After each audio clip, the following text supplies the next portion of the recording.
Get out, you ungrateful brat. Camilla's voice sliced through the dim Chicago kitchen, her eyes blazing with contempt.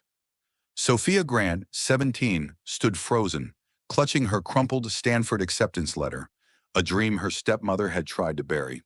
Her father, Marcus, sat silent, his gaze fixed on the table, abandoning her to Camilla's wrath. Kicked out with only her mother's locket and a battered suitcase, Sophia faced a world that seemed to reject her at every turn. How would a young black girl, scorned by family and scarred by prejudice, rise from this betrayal? Stay tuned to find out. If this story grips you, subscribe to our channel for the latest videos and share where you're watching from in the comments. Will Sophia reclaim her future, or will her past define her? Keep listening. Her journey will leave you speechless. The air in the Grant household carried a chill that had nothing to do with the Chicago winter creeping through the cracked windows. Sophia Grant, barely 7, sat cross-legged on the worn linoleum floor of her bedroom, clutching a faded photograph of her mother, Elise. The woman's deep brown eyes, so like Sophia's own, seemed to whisper from the image, "Be kind, Sophia, even when the world isn't." But Elise was gone, stolen by cancer's cruel grip, and the warmth she left behind had long since faded from these walls. Sophia traced her mother's smile with a trembling finger, her heart a tangle of grief and longing. Outside her door, laughter rang out, bright, carefree, and not meant for her. It belonged to Daphne, her new half-sister, and Camilla, the woman who'd claimed her father's heart in this house as her own. Marcus Grant had been a different man before Elise's death, or so Sophia liked to believe. A mechanic with hands rough as sandpaper, he'd once carried her on his shoulders, his laugh rumbling like an engine. But loss had hollowed him out. Within a year of Elise's passing, he'd married Camilla, a white woman with a sharp tongue and sharper ambitions. Her pale skin and icy blue eyes seemed to absorb the light in any room, and when she gave birth to Daphne, the house tilted on its axis. Daphne, with her golden curls and dimpled cheeks, was a princess crowned at birth. Camilla doted on her, dressing her in frilly gowns and cooing over every giggle. Sophia, meanwhile, became a ghost in her own home. "Sophia, stop dawdling!" Camilla's voice cut through the morning haze as sharp as a whip. Sophia, now 8, scrambled to her feet, shoving the photograph under her pillow. She hurried to the kitchen, where Camilla stood, arms crossed, her posture rigid. "The dishes won't wash themselves, and don't touch Daphne's bottle. It's sterile." Sophia nodded, her throat tight, and plunged her small hands into the soapy water. The dishes clinked under her careful touch, but her eyes stung with more than just soap.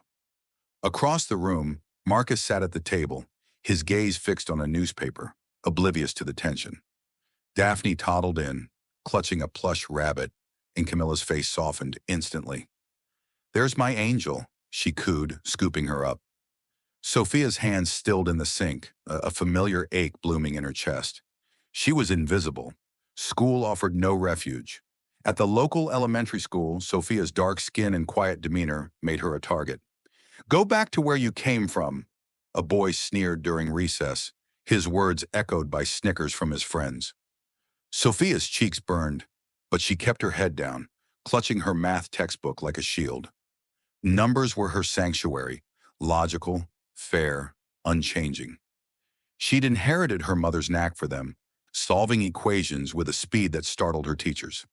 "You're gifted, Sophia," Mrs. Larson, her third-grade teacher, said, her smile warm. But when Sophia brought home a certificate for a math contest, Camilla barely glanced at it. "Don't let it go to your head," she muttered, pinning Daphne's finger painting to the fridge instead. Marcus, slouched on the couch, said nothing, his silence louder than any rebuke. By 10, Sophia had learned to navigate the house like a shadow. She cooked her meals, simple things like scrambled eggs or canned soup, because Camilla rarely included her in family dinners. She mended her clothes, patching holes in hand-me-downs with clumsy stitches, remembering Elise's patient lessons with a needle and thread. At night she lay awake, the sounds of Camilla's lullabies to Daphne drifting through the thin walls. Sophia would close her eyes and imagine her mother's voice instead, soft and steady. "Your strength is in your heart." Those words were her anchor, keeping her from sinking into the despair that lurked in every corner of this house. Camilla's cruelty wasn't always overt. It hid in small, deliberate acts. The way she'd forget to buy Sophia new shoes, leaving her to squeeze into too tight sneakers, or how she'd praise Daphne's scribbled drawings while ignoring Sophia's perfect report cards. But there were moments when the mask slipped. One evening, as Sophia cleared the table after dinner, Camilla snapped, "You're so slow, Sophia. If you weren't here, I'd have time for my daughter." The words landed like a slap, and Sophia's hands shook as she stacked the plates. She glanced at Marcus, hoping for a flicker of defense, but he was already halfway out the door, muttering about a late shift. Sophia swallowed the lump in her throat and finished the dishes in silence, the kitchen clock ticking like a countdown to nowhere. School remained a battleground. In fifth grade, a group of girls cornered her in the hallway, their leader smirking. "You think you're smart because you're good at math? That's just because they pity you."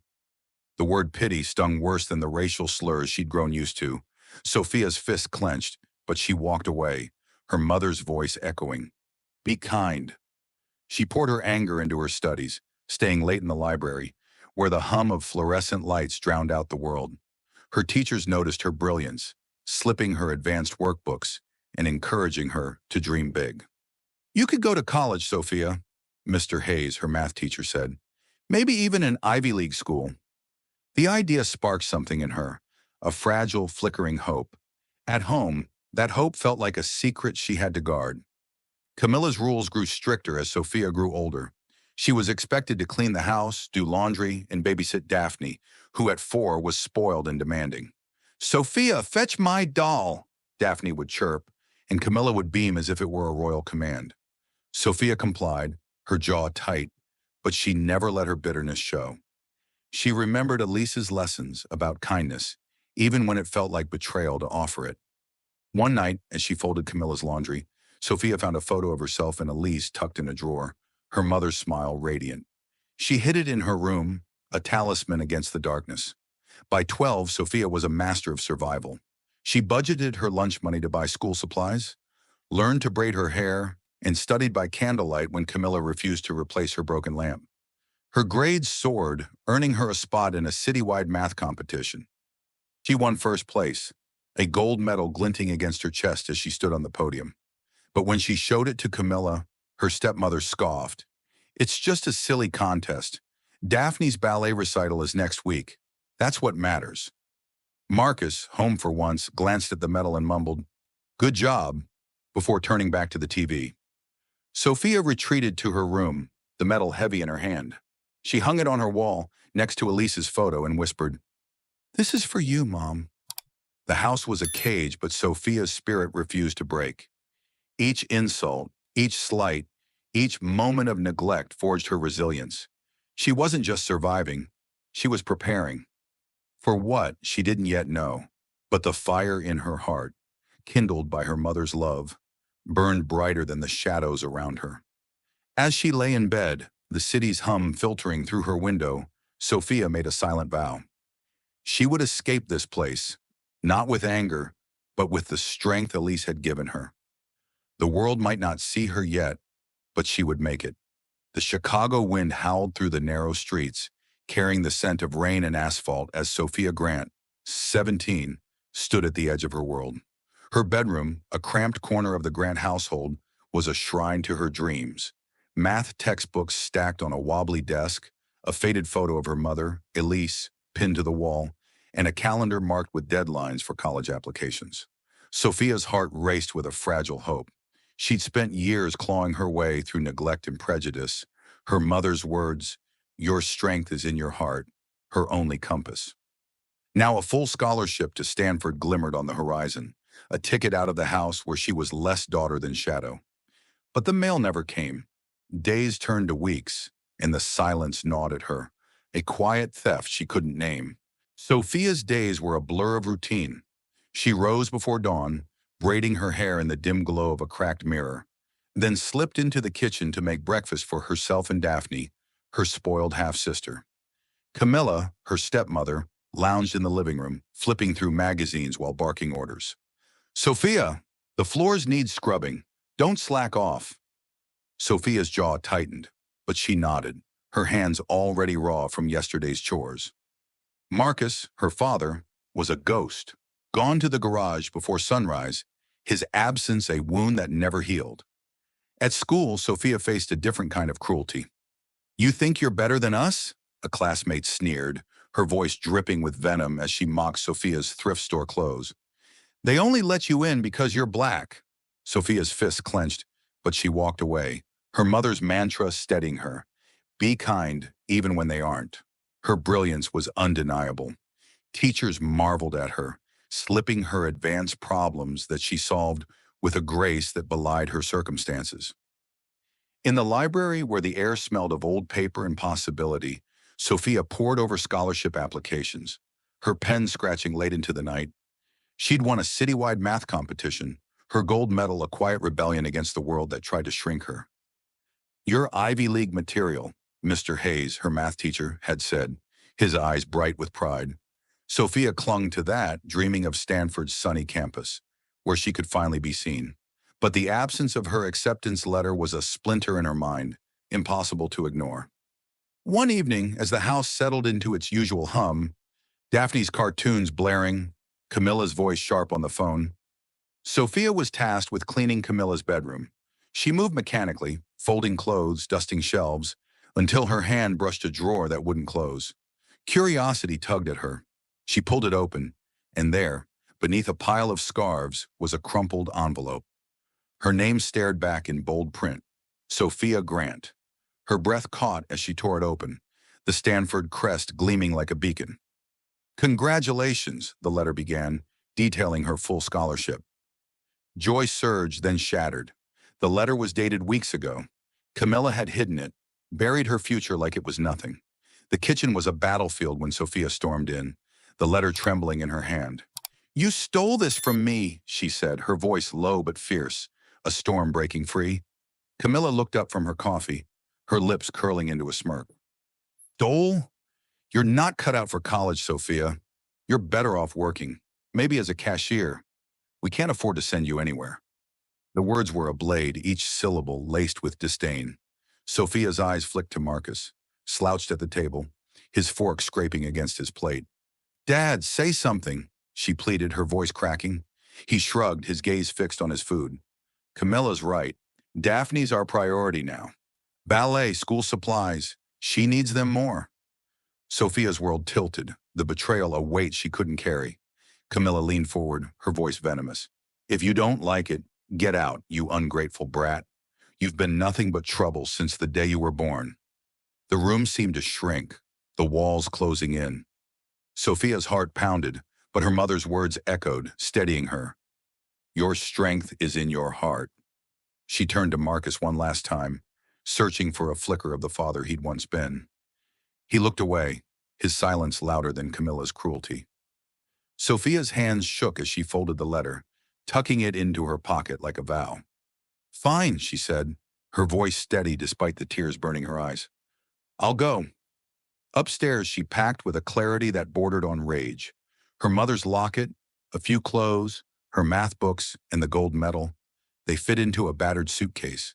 The house was quiet as she slipped out, the front door creaking shut behind her. The night air was sharp, the city's pulse a distant hum. Sophia walked to a bus stop, her breath visible in the cold, and boarded a line to a boarding house she'd heard about from a classmate. The room she rented was tiny, the walls stained, but it was hers. She collapsed onto the thin mattress, the locket pressed against her chest, and let the tears come. The next morning, Sophia walked into a diner 3 blocks away, her chin high despite the ache in her chest.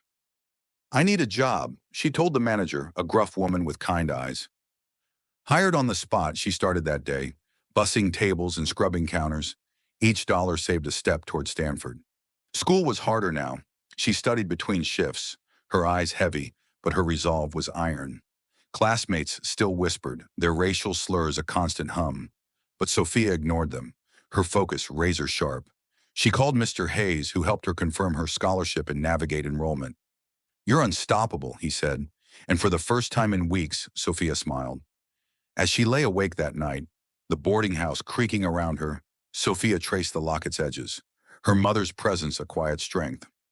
Camilla had tried to steal her future, and Marcus had let her. But they'd underestimated her. Sophia wasn't just surviving. She was fighting. Stanford was no longer a dream but a destination, and she'd reach it, not because of them, but despite them. The city outside her window roared, and Sophia closed her eyes, her heart aflame that refused to flicker out. The Stanford campus sprawled under a California sun, its red-tiled roofs and palm-lined paths a world away from Chicago's gray chill. Sophia Grant, 18, stepped off the bus, her suitcase battered but her spirit unbroken, the locket around her neck, her mother Elise's last gift, pressed against her chest like a heartbeat. She'd fought for this. Nights scrubbing diner tables, days dodging racial slurs at school, and the raw betrayal of her stepmother, Camilla, hiding her acceptance letter. Now standing on the quad, Sophia felt the weight of her journey. A black girl from a house that never loved her, chasing a dream no one believed she deserved. Her mother's words echoed, "Your strength is in your heart," and she squared her shoulders, ready to claim her place. But the path ahead was no fairy tale, and the world wasn't done testing her. Sophia's dorm room was a shoebox, shared with a chatty girl from Seattle who left dishes in the sink. She didn't mind. It was hers, free of Camilla's barking orders. Classes were a revelation. Computer science lectures crackled with ideas, and Sophia's mind raced, decoding algorithms like puzzles. But the lecture halls held shadows. A professor skipped her raised hand, calling on a white student instead. Classmates whispered, "She's only here for diversity quotas," their words sharp as knives. Sophia's cheeks burned, but she swallowed the hurt, her pen flying across her notebook. She'd faced worse. Kids at school sneering, "You don't belong," Camilla's voice spitting, "You're nothing."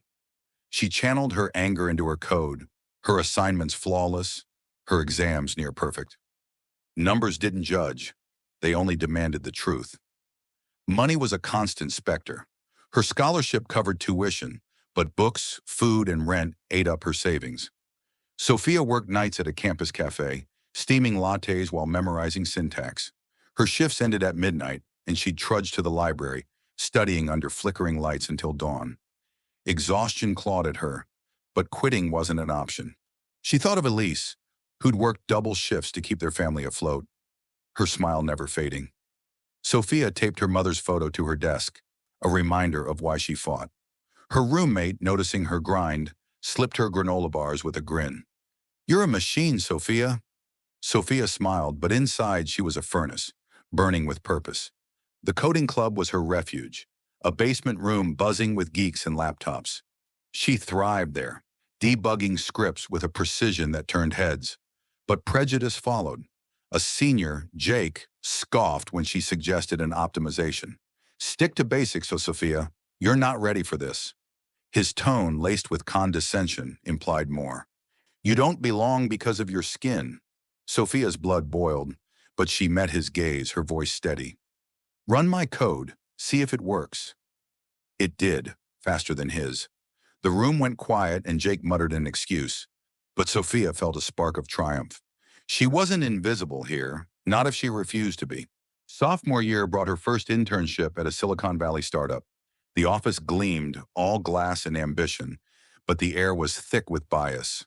Her manager, a wiry man named Greg, dismissed her reports, saying, "Data entry's more your speed, Sophia."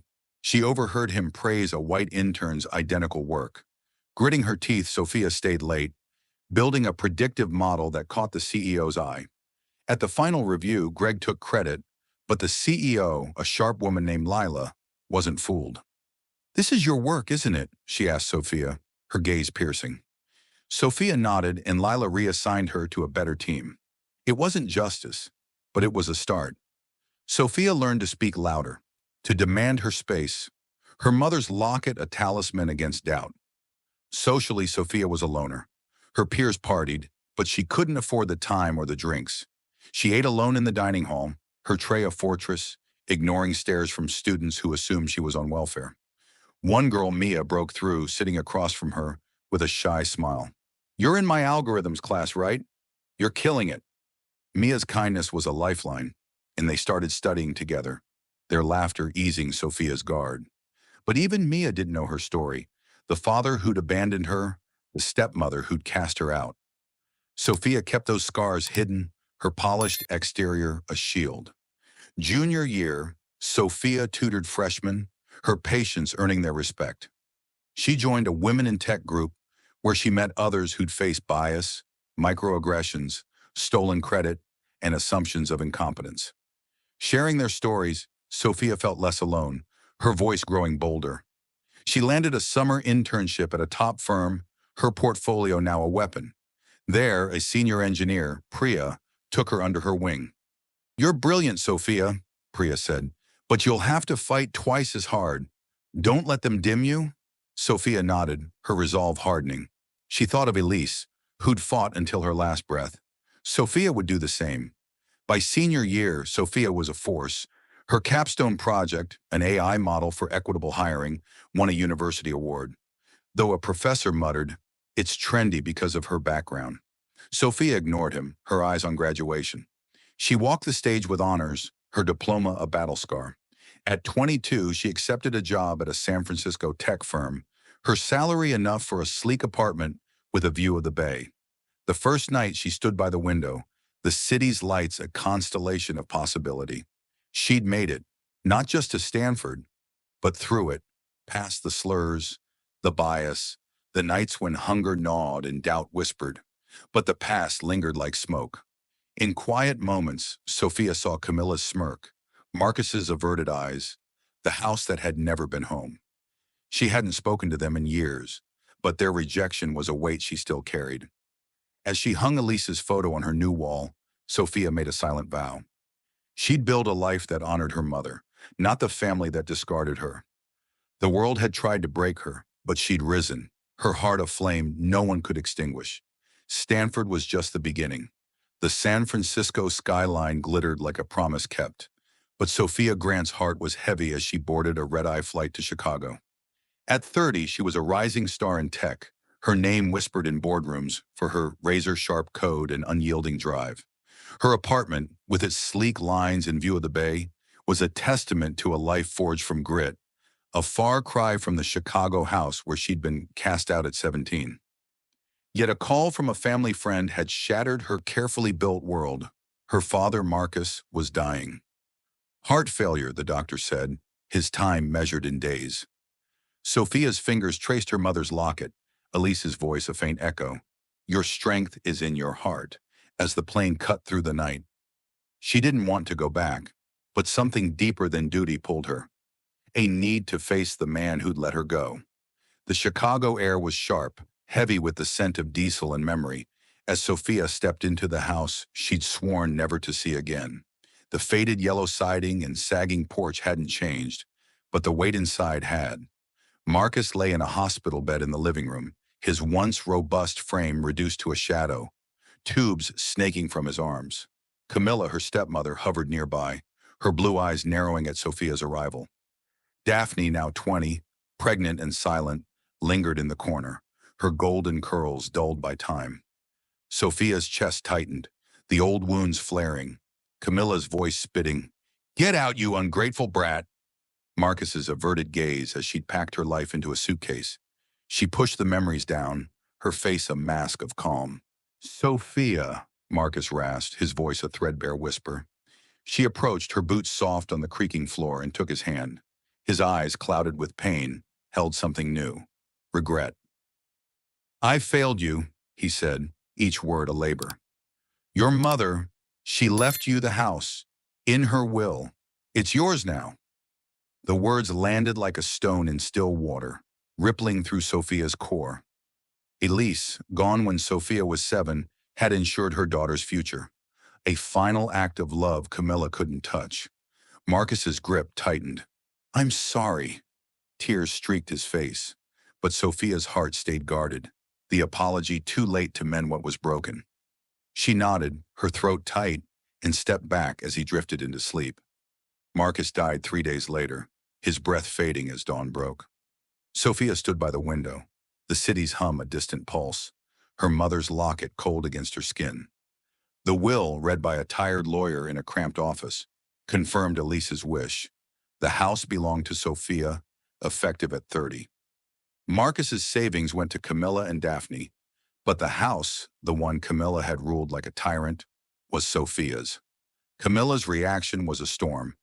"You don't deserve this," she screamed, her face flushed, her voice echoing through the now quiet home.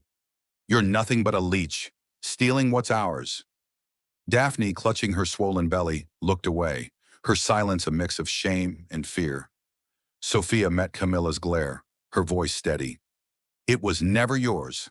It was my mother's." Camilla's eyes flashed with fury. "I'll sue you for this. You drove Marcus to his grave with your disrespect." The threat wasn't empty. Camilla's lawyer sent papers within days accusing Sophia of emotional distress that worsened Marcus's health. Old letters twisted to paint Sophia as a rebellious teen surfaced alongside fabricated texts claiming she'd cursed her father. Sophia's blood boiled, but she'd learned long ago not to trust Camilla's games. Back in San Francisco, her tech firm was another battlefield. A colleague, Tom, smirked during a meeting. "You only got that promotion because you're black, Sophia. Quotas, you know." The room stilled, eyes darting, but Sophia's response was ice cold. "My metrics speak for themselves. Check the numbers." Tom faltered, and her boss nodded, impressed. The incident fueled her resolve. She wouldn't let Camilla steal her mother's legacy any more than she'd let workplace bias dim her light. Sophia hired Lena Carter, a fierce attorney with a reputation for dismantling liars, and James Holt, a private investigator whose quiet demeanor hid a bloodhound's instincts. "Find the truth," Sophia told them, her voice firm, handing over the will and Camilla's accusations. James's initial report was grim. Camilla's case leaned on emotional manipulation, painting Sophia as a heartless daughter who'd abandoned her family. But Sophia knew better. Camilla had hidden her Stanford letter, kicked her out, and never shed a tear for Marcus's neglect. This was no grieving widow. It was a woman desperate to keep control. Work pressed on, relentless. Sophia led a high-stakes project, her code streamlining a client's platform. But bias lingered. A manager, Karen, dismissed her input in a review, saying, "Let's keep it simple, Sophia. Don't overcomplicate things." The same idea pitched by a white colleague earned praise. Sophia bit back her frustration, presenting data that proved her approach saved millions. Karen's smile was tight, but the client's applause was Sophia's victory. She thought of Elise, who'd worked through pain to give her a chance. Sophia would fight the same way, for herself and her mother's house. James called a week later, his voice low with urgency. "We've got something. Pharmacy records. Marcus's heart meds were refilled, but the doses don't add up." Sophia's pulse quickened. Camilla had been Marcus's caregiver, controlling his pills. Was it negligence or something darker? Sophia met Lena at a coffee shop, the city's fog curling outside. "If Camilla tampered with his meds, we've got her," Lena said, her eyes sharp. Sophia nodded, her mind racing. The house wasn't just brick and mortar. It was Elise's love, a sanctuary Camilla had defiled. Sophia wouldn't let her twist this story either. As she boarded a flight back to Chicago for the first court hearing, Sophia gazed at the clouds, her mother's locket warm against her chest. Camilla's lies, the workplace slights, the years of being unseen. They'd forged her, but they wouldn't define her. She was returning not as the girl who'd been cast out, but as a woman ready to reclaim what was hers. The battle was just beginning, and Sophia was no longer afraid. The Chicago courtroom hummed with tension, its polished wood and flickering fluorescence a stark contrast to the storm brewing within. Sophia Grant stood tall, her dark eyes steady, her mother's locket glinting under her blazer. At 30, she was no longer the girl Camilla had cast out, but a woman forged by betrayal and resilience.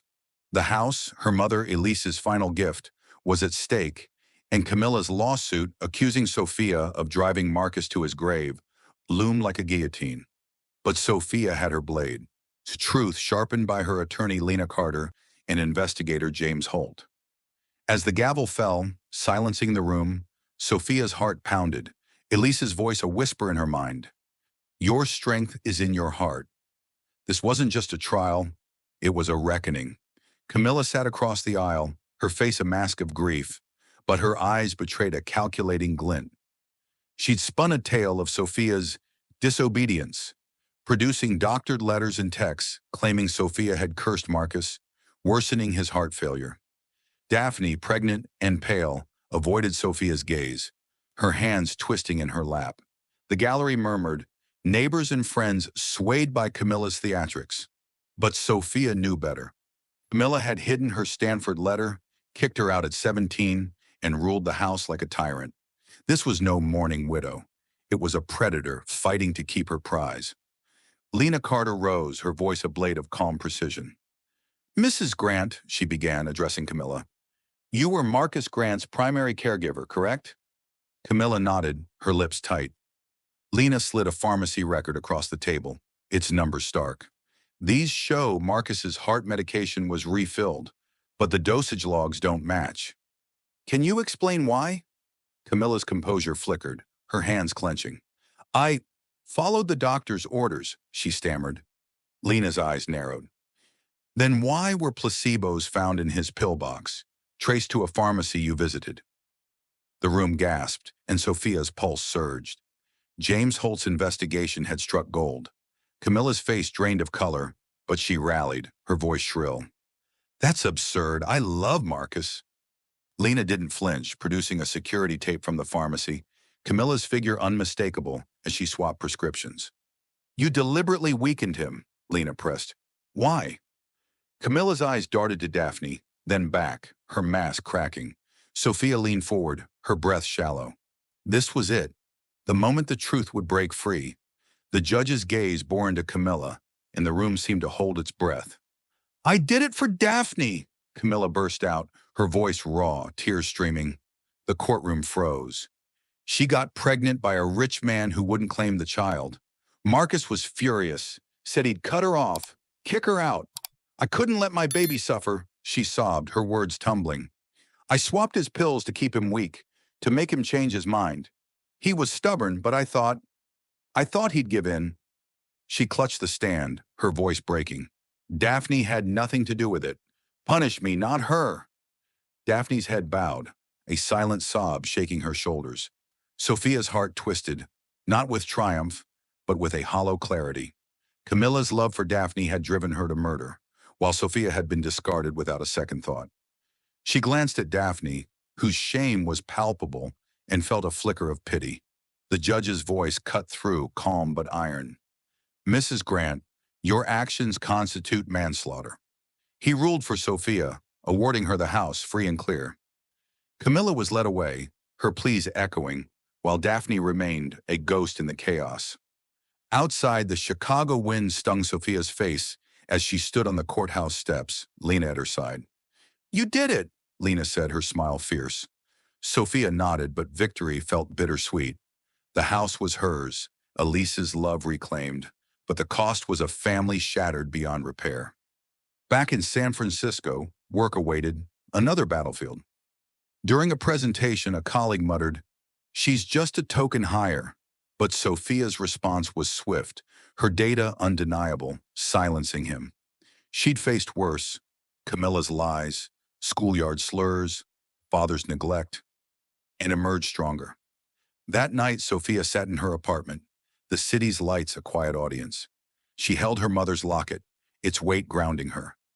Camilla's confession had peeled back the final layer of her past, revealing not just cruelty, but desperation. Sophia didn't hate her. She pitied her, a woman who destroyed everything for a warped love. The house, with its creaking floors and faded walls, was more than property. It was Elise's promise, a sanctuary Sophia would honor.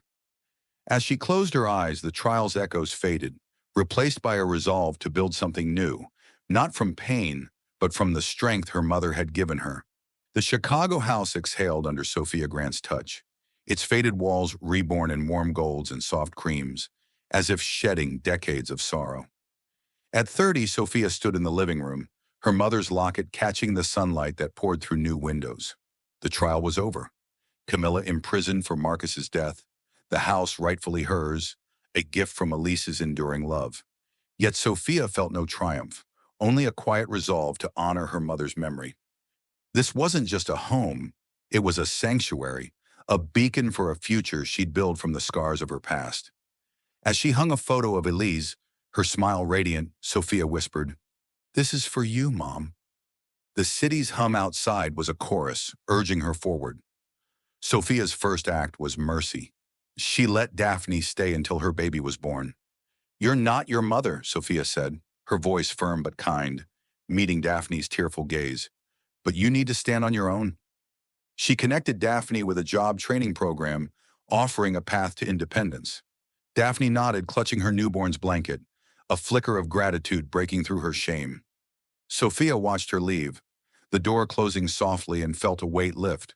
Not forgiveness, but closure. Back in San Francisco, Sophia's tech career soared, but bias persisted. At a project review, a colleague muttered, "She's only here for the optics," his words a familiar sting. Sophia's response was steel. "My work closed a $10 million deal. Optics don't code." The room hushed, her boss nodding in respect. She'd fought prejudice before, schoolyard slurs, Camilla's cruelty, and each battle honed her. But Sophia wanted more than personal victories. She founded Elise's Light, a nonprofit to uplift young women of color escaping toxic homes. Her first event, a scholarship launch, drew girls whose stories mirrored hers, neglected, underestimated, yet fierce. "You are enough," Sophia told them, her voice thick, seeing her younger self in their eyes. The house became her haven. Sophia filled it with books, plants, and memories of Elise, recipes scrawled in her mother's hand, a quilt she'd sewn. On the porch, she sipped tea, the locket warm against her chest, Chicago's skyline a testament to her survival. She mentored at local schools, teaching coding to girls who faced the same racial taunts she had. One, Aaliyah asked, "How do you keep going when they hate you?" Sophia knelt, her answer soft. "You don't let their hate become your truth."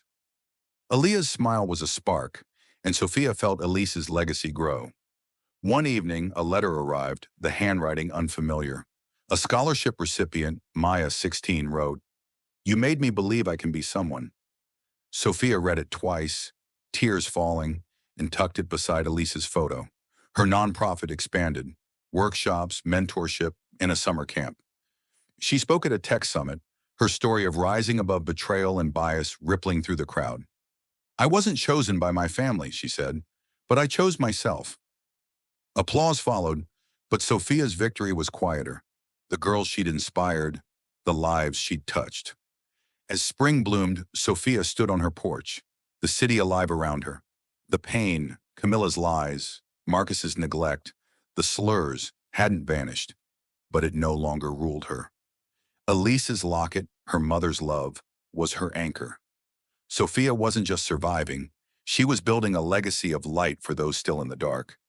The house, once a cage, now sang with possibility, and Sophia, its keeper, was finally home.